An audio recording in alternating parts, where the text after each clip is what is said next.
સુરતના કામરેજની અંત્રોલી ગામમાં સ્થાનિક તંત્ર અને ગ્રામ્ય પંચાયત દ્વારા ગેરકાયદેસર દબાણ દૂર કરાયા। બ્લોક નંબર 5ની તળાવની આસપાસ બ્લોક નંબર 6ના માલિક દ્વારા બનાવવામાં આવેલા દબાણોને દૂર કરવા માટે અંત્રોલી ગામ પંચાયતના સરપંચે 2021માં તહસીલદાર અને કામરેજ તાલુકા વિકાસ અધિકારીને રજૂઆત કરી હતી, પરંતુ આજે તંત્રના આદેશ પર સ્થાનિક પંચાયતની મદદથી 10 દુકાન અને એક મકાનના દબાણના 50% હિસ્સા દૂર કરવામાં આવ્યા। આ ઉપરાંત પેટ્રોલ પંપ માલિકે DLR દ્વારા દબાણની સ્વચ્છ માપણી કરાવી જાતે જ દબાણ દૂર કરવાની ખાતરી આપી છે।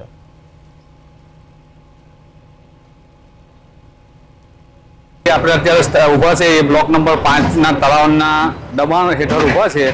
જે 2021થી આજે બ્લોક નંબર 6ના માલિક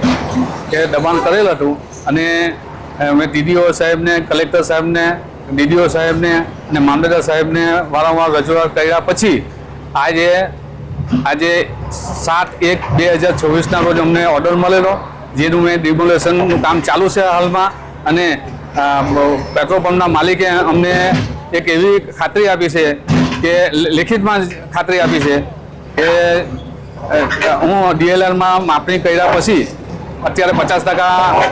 ડિમોલેશન થઈ ગયું છે અને 50% બાકી છે, તે DLRમાં માપણી કર્યા પછી હું આ ડિમોલેશન બાકી